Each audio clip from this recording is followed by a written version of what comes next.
Hello दोस्तों, good morning. आज का जो हम टॉपिक ले रहे हैं वह है ऑर्गल एनर्जी डायग्राम।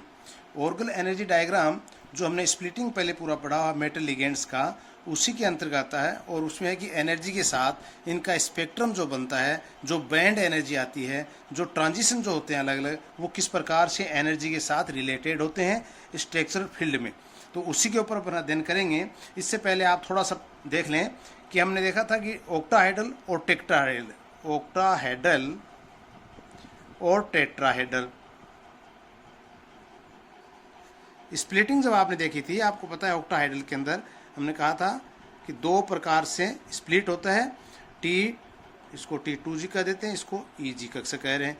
ये मध्यवर्ती, मैंने कहा यहाँ पे क्या है, जब डी जनरेट अवस्था होती है डी ऑर्बिट की, लेकिन जैसे ही लिगेंड इनके पास आते हैं तो डी जनरेट जो है वो इनकी खत्म हो जाती है और उससे दो प्रकार से स्प्लिटिंग हो जाती है। एक मध्यम एनर्जी से कम एनर्जी के कक्षक बन जाते हैं और दूसरे हायर एनर्जी के कक्षक बन जाते हैं। तो ये एनर्जी कक्षक वहाँ पे काम आएंगे। जबकि मैंने कहा टेट्राहेड्रल में क्या था, इनकी उल्टी पोजीशन हो जाती है। वहाँ पे मैंने कहा था E नीचे आ जाएगा, T2 पर आ जाएगा, नोट G क्योंकि हमने G सिर्फ काम में लेते हैं ऑक्टाहेड्रल के अंदर, जहाँ पे सिमेट्री को हमें बताना है वहीं पे हम G को यूज करेंगे। तो टेट्राहेड्रल के अंदर G का हम प्रयोग नहीं करेंगे, ये मैंने पहले भी आपको बताया था। इन एनर्जी के आधार पे हम देखते हैं कि जब स्पेक्ट्रा बनता है और जब ट्रांजिशन होता है, जैसे मान लीजिए T2G से EG में ट्रांजिशन हो रहा है या E से T2G में ट्रांजिशन हो रहा है, तो ये एक ट्रांजिशन का रूप है। ट्रांजिशन एक प्रकार का है या भिन्न भिन्न प्रकार के हैं। ट्रांजिशन के आधार पर ही बैंड हम ज्ञात करते हैं और उनके बैंड के आधार पे हम उनकी स्पेक्ट्रोस्कोपी की सहायता से उन कंपाउंड्स को आइडेंटिफाई करते हैं और उनकी ऊर्जा को निर्धारित करते हैं। तो इसके अंतर्गत हम लेते हैं ऑर्गल डायग्राम में। पहले आप देखेंगे क्या करते हैं, verification of energy level of spectroscopic state, यानी वेरिफिकेशन करते हैं किसका, एनर्जी लेवल का स्पेक्ट्रोस्कोपिक स्टेट के साथ। किसमें, different symmetry as function of field strength. किसमें हम देते हैं, फील्ड स्ट्रेंथ हमारी ये नीचे वाली फील्ड स्ट्रेंथ है और ये सिमेट्री के साथ उनको हम एक साथ अध्ययन करते हैं। क्या है, number off spin allowed absorption bands, किससे, अल्ट्रावायलेट और विजिबल रीजन से। Splitting in octahedral and tetrahedral complex का जब स्प्लिटिंग होती है तो अलाउड ऑब्जर्वेशन बैंड कौन कौन से आते हैं, यूवी स्पेक्ट्रम या विजिबल स्पेक्ट्रम में। तो इसमें हमने एक अध्ययन यहाँ दिया था, एक आप चीज़ यहाँ पहले पढ़ लें, होल ट्रांसफॉर्म मैकेनिज्म। देखिए होल ट्रांसफॉर्मेशन जो मैकेनिज्म है ये कहलाती है होल ट्रांसफॉर्मेशन मैकेनिज्म। इसमें क्या होता है, सामान्यतः हम कह रहे हैं यहाँ से एक इलेक्ट्रॉन, ये T2G में 3 कक्षक थे, एक इलेक्ट्रॉन यहाँ पे है, ये EG के हमारे पास 2 कक्षक हैं। अब क्या होगा, ये यहाँ से ट्रांसफर होकर के ये 2 कक्षक EG के, यहाँ पे 3 कक्षक हमारे पास T2G के थे, ये खाली हो गए, ये इलेक्ट्रॉन यहाँ ट्रांसफर हो गया। तो ये एक सामान्य स्थिति हुई जिसको हम कहते हैं जनरल स्प्लिटिंग, जनरल ट्रांसफर। किसमें, T2G से EG में ट्रांसफर, ये ट्रांसफर हो गया सिंगलेट टाइप का। लेकिन दूसरा मैं यहाँ कह रहा हूँ कि होल ट्रांसफर क्या होता है या होल ट्रांजिशन क्या होता है, इसको समझना होगा। D9 का एक एग्जांपल हम यहाँ पे ले लें। D9 में क्या स्थिति है, देखिए 1 2 3 4 5 6 7 8 और देखिए 9, ये स्थिति है। अब यहाँ पे अगर इनको हम बाइफिरकेट करें दोनों को ऊर्जा में, तो आप देखेंगे ये 3 कक्षक हमारे पास ऑक्टाहेड्रल फॉर्म में, 1 2 3 4 5 और ये 6, ये 7 8, ये 9। तो यहाँ पे एक होल रहता है खाली, ये बोलते हैं इसको होल। ये होल यहाँ पे हम कह रहे हैं इलेक्ट्रॉन का ट्रांसफर नहीं दिखा रहे हैं, हम कह रहे हैं होल का ट्रांसफर हो रहा है, ये इलेक्ट्रॉन इसमें जा रहा है। ये होल का ट्रांसफर महत्वपूर्ण है यहाँ पे, इसलिए मैंने कहा था होल ट्रांसफर फॉर्मेशन मैकेनिज्म को समझना होगा। तो होल का ट्रांसफर होगा तो ये EG से किस में आ रहा है, T2G में होल ट्रांसफर, इसको बोलते हैं होल ट्रांसफर। और T2G से EG में क्या है, इलेक्ट्रॉन ट्रांसफर। तो होल ट्रांसफर में सबसे महत्वपूर्ण चीज देखनी है कि हाफ फील्ड और फुल फील्ड, जब हम कक्षक की बात करते हैं उनसे 1 या 2 इलेक्ट्रॉन कम हो। इट मीन्स D9 1 इलेक्ट्रॉन कम है फुल फील्ड से, it means D4 1 electron half field से कम है। ऐसी स्थिति में जो सामान्य स्थिति स्प्लिटिंग की है उससे ट्रांजिशन की विपरीत स्थिति होगी। ये चीज़ हमें याद रखनी होगी कि जब इस प्रकार की कंडीशन है, इस प्रकार का ट्रांजिशन है, तो वहाँ पे विपरीत स्थिति आएगी, यानी अपोजिट उसमें हम ट्रांजिशन को शो करेंगे। ये महत्वपूर्ण है होल ट्रांजिशन फॉर्मेशन। आगे चलते हैं, देखिए इसमें ये होल ट्रांजिशन को मैंने दिखाया यहाँ भी। देखिए D1 कॉन्फ़िगरेशन में हमने कहा T2G से EG में जा रहा है।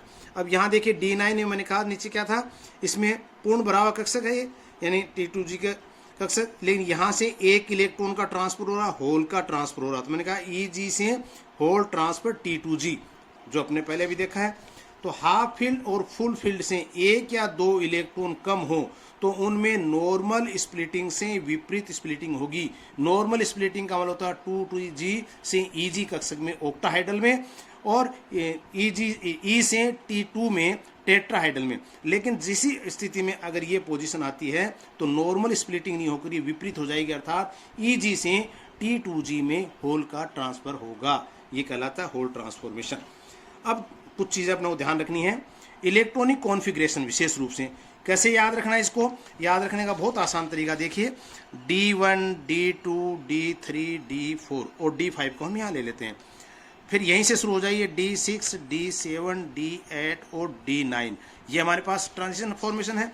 और इनके लिए अब हमें याद रखना है कि टर्म ट्रांजिशन क्या आती है, 2D। ये कैसे निकलता है, ये पहले मैं निकाला भी है आपको पहले वीडियोज़ में, अगर आप देखेंगे 2D, यहाँ से 2, 3, 4, 5 और 6 पहले कर लें, फिर 2D, फिर 3F, 4F, 5D और 6S।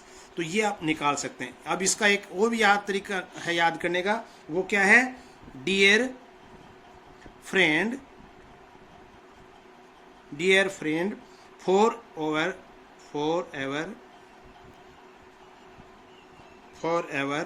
देना साथ। डियर फ्रेंड फॉर एवर देना साथ, ये इससे भी याद रख सकते हैं, अर्थात DFFDS। तो ये हमने याद रखने का तरीका बताया है जिसमें इलेक्ट्रॉनिक कॉन्फ़िगरेशन दिया गया है। इसके आगे दूसरी चीज़ हमें याद रखनी है, वो आपने पहले ट्रम सिंबल में पढ़ा हो, LS कपलिंग में भी हमने पढ़ा था, इसको मूलिकन नोटेशन भी कह देते हैं। देखिए L के मान अगर हमारे पास 0, 1, 2, 3, 4 इस रूप में है। आगे 0 के लिए हमने कहा था क्या टर्म सिंबल ली थी, S, P के 1 के लिए P, 2 के लिए D, 3 के लिए F और 4 के लिए G, ऐसे आगे चलते जाएंगे। अब यहाँ पे देखना हमें कि मूलिकन ट्रांजिशन नोटेशन जो दिए गए हैं, अर्थात इससे ट्रांसफ़र या ट्रांजिशन कैसे कैसे होते हैं वो देखिए। तो एस में चूंकि एक ही ऑर्बिट हम जानते हैं, सिंगल डी जनरेट ऑर्बिट है, इसलिए हमने कहा A1G, A1 इसीलिए ले लिया सिंबल कि सिंगलेट डी जनरेट ऑर्बिट है, इसलिए उसको संबोधित कर दिया हमने A1G से। उसके बाद P जब हम ट्रिम्बल सिंबल आ जाता है, ट्रम सिंबल को यूज करते हैं तो उसका तरीका होता है T1G। ये हमें समझना होगा, T क्या है, ट्रिपल ट्रांजिशन, यहाँ पे T PX, PY, PZ और 1G, G क्या था, सिमेट्री के लिए हम जहाँ काम में लेते थे उसी के लिए। उसके बाद D के अंदर आते हैं 2T2G प्लस EG, जो हमने कहा स्प्लिटिंग दो प्रकार से हो जाती है इसमें, जो लोअर एनर्जी का, एक हायर एनर्जी का, जो आपने पहले पढ़े हुए हैं। उसके बाद है अगर L का मान 3 है तो इसका ट्रम सिंबल होगा F, और F के लिए मान होंगे A2G, T2G, T1G और T2G। तो A2G क्या था, क्योंकि यहाँ P सिंबल भी हमारे पास यहाँ आएगा, इसलिए A2G को हमने संबोधित कर दिया। इसको A1 के पहले हम ले चुके हैं S के लिए, तो यहाँ ने F के लिए ले लिया। G के लिए EG plus T1G, T2G plus A1G। तो ज़्यादातर हमारे जो काम आने हैं वो है D और F, इसलिए विशेष जोर हमें ये रखना है कि D के लिए जो मूलिकन नोटेशन जो हमने दिया ट्रम सिंबल में, T2G, EG जो आपको याद है, एक F के लिए आपको याद रखना होगा A2G, T1G और T2G। अब चलते हैं हम आगे कि D और F ट्रम्स के लिए अलग अलग ट्रांजिशन का कैसे मान निकाला जाता है, क्योंकि पहले ये समझ में आ जाएगा तो हम इजीली डायग्राम हम बना सकते हैं। तो D and F terms use in transition metal complexes. D term हमने यूज किया, D के लिए मैंने कहा था D1, D4, D6, D9, ये D ट्रम्स में ही यूज होंगे। F ट्रम्स में D2, D3, D7, D8 ये होंगे F ट्रम्स में। ये आपने पहले भी देखे यहाँ पे उसके अनुसार हम इसको निकाल सकते हैं। देखिए D1 D9 मैंने कहा था डी में, D4 D6 किस में था, डी में, इसीलिए मैंने कहा था D1 D4 D6 D9 किसके लिए है, डी टर्म सिंबल के लिए है। और F टर्म सिंबल के लिए क्या बच गया हमारे पास, D2 D3 D7 D8। क्योंकि एग्जाम में आपको D1 पूछा जा रहा है, D9 पूछा जा रहा है, या D2 पूछा जा रहा है, D8 पूछा जा रहा है, तो ये आपको निर्भर करेगा कि D टर्म सिंबल में पूछ रहे हैं या F टर्म सिंबल में, क्योंकि ये यहाँ पे आपको D टर्म सिंबल और F टर्म सिंबल दोनों के मान ज्ञात रहने चाहिए। उसके बाद एक नॉर्मल अगर लेते हैं, नॉर्मल कंडीशन में क्या क्या होता है, देखिए D1 D6 D के लिए, और F के लिए क्या D2 D7। यही अकॉर्डिंग टू होल मैकेनिज्म, मैंने क्या कहा था आपको, D1 D4 D6 D9, ये चार प्रकार के डी टर्म सिंबल थे। इनके लिए D1 D6 हम लेते हैं नॉर्मल कंडीशन में, नॉर्मल स्प्लिटिंग के, और उसके बाद D4 और D9 according to whole mechanism, मैंने कहा था एक या एक दो इलेक्ट्रॉन हाफ फील्ड या फुल फील्ड से कम है तो उसका अपोजिट डायरेक्शन हम यहाँ पे शो करेंगे एनर्जी में। इसी प्रकार से F में F D2 D7 और F में according to whole mechanism D3 D8।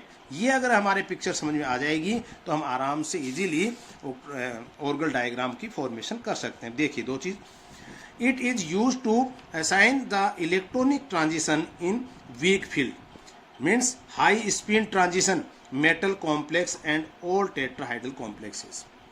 It can not be used for low spin, ये ध्यान रखना, it can not used for low spin or strong field because octahedral field is stronger than DD transition या inter electronic transition repulsion, क्योंकि यहाँ पे repulsion हो जाता है, ये इतना महत्वपूर्ण नहीं रह पाता। पी वाला जो आगे हम इसका डिस्क्रिप्शन जब लेंगे। उसके बाद ये आता है कॉन्फ़िगरेशन, देखिए आप अलग अलग ऑर्बिट्स का, मैंने कहा था आपको D1 से वही स्थिति ली हमने। अब यहाँ पे एनर्जी टर्म्स जो मैंने कहा 2D 3F 4F 5D का हम लेके चल रहे थे, तो यहाँ पे 2D में 2T2G 2EG, ये 2 क्या बता रहा है, ये मल्टीप्लिसिटी। ये याद रखना आप, ऑक्टाहेड्रल या ऑर्गल डायग्राम के अंदर मल्टीप्लिसिटी सेम चलेगी, क्योंकि मल्टीप्लिसिटी में परिवर्तन नहीं कर रहे हैं। ये ग्राउंड स्टेट हो गए दोनों की एक्साइटेड स्टेट। इसी प्रकार D2 D8 में मैंने कहा था F टर्म आता है, F 3F के लिए 3T1G F, 3T2G और 3A2G और 3P। ये मैंने कहा था ना, यहाँ पे दो तरह के बनेंगे, 3F और 3P। P क्यों बन रहा है, क्योंकि वहाँ पे रिपल्सन हो रहा है या अट्रैक्शन हो रहा है, ये हमें देखना होगा। 3T1GP, यहाँ दो सिंबल आप नोट करेंगे, 3T1GP 3T1GF, ये F के लिए यूज कर रहा हूँ, ये P के लिए यूज कर रहा हूँ। उसके बाद D3 D7 में मैंने कहा 4F टाइप का होगा, 4 मल्टीप्लिसिटी है F, तो मल्टीप्लिसिटी सभी में 4 आएगी। 4P के लिए 4T1GP और F के लिए 4T1GF 4T2G और 4A2G, ये आएंगे किसके लिए, 4F के लिए। 5F में सिर्फ क्या है, 5D में क्या आएगा हमारे पास, D4 और D6 प्रकार का ट्रांजिशन, जिसमें 5D टर्म सिंबल आ रहा है, 5T2G 5EG। ये अगर हमें पिक्चर है तो ये आपको F का और D का विशेष रूप से ध्यान रखना है। अब देखिए Orgel diagram, only applicable for high spin complex weak field, जो हमने पहले बताया कि ये किस पे applicable, only high spin complex में। ये इसकी लिमिटेशन जब पढ़ेंगे तब भी ये पॉइंट अपनों को ध्यान रखना होगा। अब देखिए इनको बनाते कैसे हैं, ये हमने ले लिया इनका स्प्लिटिंग, ये इधर ले लिया हमने इसका क्रिस्टल फील्ड क्षेत्र। यहाँ के लिए हमने टर्म D, पहले हम D के लिए बात करेंगे। टर्म D ऑक्टाहेड्रल, जिसमें D1 D9 D4 D6 की बात कर रहे थे। यहाँ पे T2G से EG, ये ऑक्टाहेड्रल के लिए है। T2EG ये किसके लिए है, टेट्राहेड्रल के लिए सिंबल ले सकते हैं। इसी प्रकार से EG T2G ऑक्टाहेड्रल, ये E और T2G टेट्राहेड्रल के लिए। अब देखिए यहाँ पे D1 हमने पहले इलेक्ट्रॉन लिया, वो T2G से EG में गया, तो D1 ऑक्टाहेड्रल पोजीशन होगी। इसी प्रकार से D1 टेट्राहेड्रल पोजीशन क्या हो जाएगी, E से T2G टेट्राहेड्रल में, विपरीत स्थिति हम जानते हैं स्प्लिटिंग की। फिर उसके बाद है D9 ऑक्टाहाइड्रल। D9 ऑक्टाहाइड्रल में स्थिति क्या आपकी, ये टेट्राहाइड्रल की स्थिति में रहेगा, ये ऑक्टाहाइड्रल की स्थिति में रहेगा। यहाँ पे D6 D4 यानी कहने का अर्थ क्या है, एक हम ऑक्टाहाइड्रल और एक हम टेट्राहाइड्रल दोनों को पैरेलल लेकर ये चल रहे हैं, तो एनर्जी डायग्राम जो है वो इस प्रकार से आएगा। इसको हम आगे भी लेंगे अलग से और डिस्क्रिप्शन। इसी को हम लेते हैं, देखिए F में तो डी में 2 प्रकार के बन गए आपके। फिर लेते हैं हम एफ में, ये इनको अलग अलग ही बना सकते हैं हम, D1 का अलग बना लो, D9 का अलग बना लो, लेकिन D1 में क्या होगा, T2G से EG चला गया। D9 में मैंने कहा था क्या हो जाएगा, स्थिति तो हमारी T2G से EG होती है, लेकिन वहाँ पे मैंने कहा था हाँ पूर्ण बाह्य कक्षक से 1 इलेक्ट्रॉन कम है, इसलिए विपरीत हो जाएगा, यानी EG से T2G में चला जाएगा होल ट्रांसफर, जो यहाँ पे दिखा रखा है। इस प्रकार से यहाँ देख सकते हैं आप टर्म F के लिए यूज कर सकते हैं, D2, D3, D7, D8। तो ये F के लिए मैंने कहा था आपको 3 सब टर्म्स होती हैं इसमें, कौन सी, A2G, T2G, T1G और TG1G P के लिए। यहाँ आप देखें P को मैंने यहाँ पे काट रखा है और यहाँ पे थोड़ा सा रिपल्सन दिखा रखा है, ये ध्यान रखना आप। तो रिपल्सन तो क्यों है, क्योंकि जब सेम T1GF और T1GP एक जैसे कक्षक आस पास आ गए तो थोड़ा सा रिपल्सन हो जाएगा। यहाँ पे क्या है, अलग अलग है।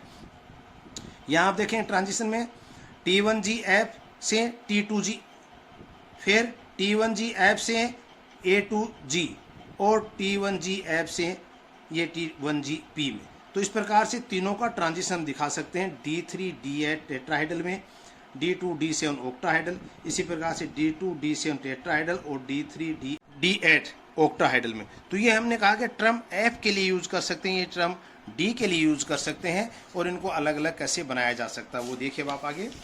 यहाँ पे D5 बच गया हमारे पास, D10 बच गया। आप कहेंगे भाई D1 ले लिया, 2 ले लिया, 3 ले लिया, 4 ले लिया, 5 ले लिया। 5 में देखिए आप क्या दिखा रहे हैं, हमने कहा A1G कैसे आ रहा था। D5 में 1 2 3 4 5 ये D कक्षक है, इनमें आप देखेंगे L का मान 0 +1 +2 -1 -2। अगर हम ओवरऑल समेशन ऑफ L का मान निकालेंगे तो क्या आ रहा है, 0। 0 किसके लिए आ रहा था, S के लिए। L का मान जब 0 होता है तो टर्म सिंबल क्या होती है, S, और S के लिए मान जो आएगा वो आएगा A1G, जो ग्राउंड स्टेट कहलाती है। तो यहाँ पे आप निकाल सकते हैं, ये A1G निकाला, लेकिन मल्टीप्लिसिटी क्या आई, यहाँ पे मल्टीप्लिसिटी क्या है, मल्टीप्लिसिटी हम जानते हैं बहुता 2s+1 होती है, या इसको n+1 से भी संबोधित कर देते हैं, तो इजी रहता है n+1।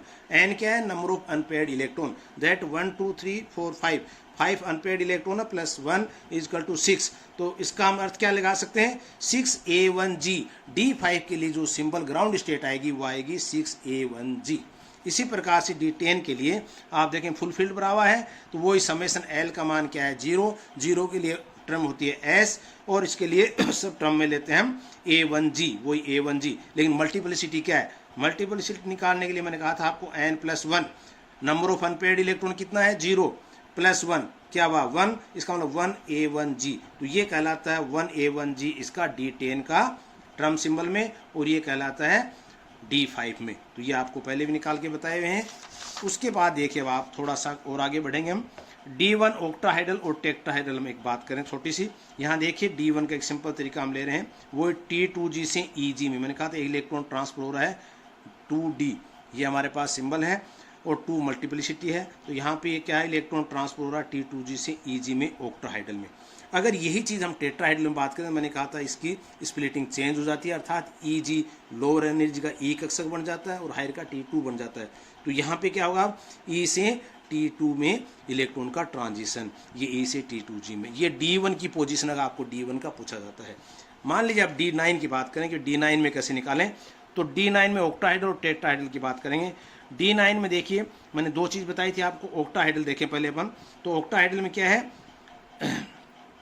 ऑक्टाहाइडल में आपके पास क्या आएगा, EG नीचे ले रखा है मैंने, T2G ऊपर ले रखा है। क्यों ले रखा है, अदरवाइज तो आप कह सकते थे T2G सर नीचे आता है, EG ऊपर आता। हाँ बात सही है, लेकिन वो नॉर्मल स्थिति थी, और यहाँ पे मैंने कहा होल ट्रांसफॉर्मेशन स्थिति बन रही है, इसलिए विपरीत हो जाएगा। इसका मतलब EG नीचे आ जाएगा और T2G ऊपर आ जाएगा। EG से होल का ट्रांसफर हो रहा है, जो आपको दिखा रहा सिंबल, ये होल का ट्रांजिशन हम कर रहे हैं किसमें, T2G में। तो होल ट्रांजिशन हो गया हमारे पास 2EG से T2G, और इलेक्ट्रॉन का ट्रांजिशन होगा T2G से EG में। तो ये पिक्चर आपको समझ आनी चाहिए। इसका विरुद्ध हम लेंगे तो वो टेट्राहाइडल पोजीशन कहलाएगी। इसके बाद इसी तरीके से हम D2 और D8 की भी बात कर सकते हैं, जो पहले भी आपको F के लिए निकाला था, और P के लिए D2 DF के लिए क्या आता है, D8 के लिए 3F और 3P। 3P से क्या जाएगा, 3T1G ट्रांजिशन, और एक हमारे पास क्या था 3F का, 3T1GF, 3T2G और 3A2G। ये आप देख पा रहे हैं यहाँ पे कि 3T1GF यहाँ पे क्या है T2G 2 इलेक्ट्रॉन, क्योंकि D2 की बात हम करें तो 2 इलेक्ट्रॉन की बात करें D2 में तो इलेक्ट्रॉन है। ट्रांजिशन कौन कौन से बन गए हमारे पास, 3T1G से कहाँ गया 3T2G, फिर 3T1G से किस में गया 3T1P में, और 3T1G से फिर कहाँ गया 3A2G। ये 3 प्रकार के ट्रांजिशन हम यहाँ पे शो कर रहे हैं। किसके लिए, D2 और D8 के लिए। D2 ऑक्टाहाइड्रल के लिए आ गया, इधर D2 टेट्राहाइड्रल के लिए ले रहे हैं, तो ये स्थिति बदल जाएगी, परिवर्तित हो जाएगी, इसका जो है उसका अपोजिट पोर्शन इसमें आ जाएगा। तो वही सेम यहाँ पे भी हम इसको ड्रॉ कर सकते हैं। तो अब कुछ लिमिटेशन है इसकी, देख लीजिए आप। 2 लिमिटेशन विशेष कर ध्यान रखना आपको। It consider only weak field ligand, ये सिर्फ वीक फील्ड लिगेंड को ही कंसिडर कर रहा है। ये एक सबसे बड़ी कमी रही भाई, स्ट्रॉन्ग फील्ड को इसके ऊपर नहीं बताया गया, दैट इज H2O है, Cl है, इस प्रकार से। सेकेंडली है it consider only spin allowed transition, कौन सा स्पिन अलाउड, एस की बात हमने यहाँ पे की है, स्पिन अलाउड ट्रांजिशन की, इन विच ग्राउंड एंड एक्साइटेड स्टेट, निम्नतम अवस्था में भी और उच्चतम अवस्था में भी, आर ऑफ सेम मल्टीप्लिसिटी। मैंने कहा था बहुता का अंदर परिवर्तन शो नहीं किया गया, बहुता एक समान ली गई है, तो मल्टीप्लिसिटी सेम रखते हुए स्पिन अलाउड ट्रांजिशन की बात यहाँ पे की गई है, ये कमी मान लेते हैं इसमें। और इसी प्रकार से हमने कहा कि इसके वीक फील्ड लिगेंड को हमने यहाँ काम में लिया है, स्ट्रॉन्ग फील्ड की हम बात नहीं करते हैं। तो आज के लिए आप देखें इसको ऑर्बिटल डायग्राम को और समझें, और अगर कोई भी दिक्कत कहीं आ रही है तो आप पुनः मेरे को आप यूट्यूब के ऊपर सब्सक्राइब करके आप मेरे को बता सकते हैं, फिर इस पर चर्चा की जा सकती है। Thank you.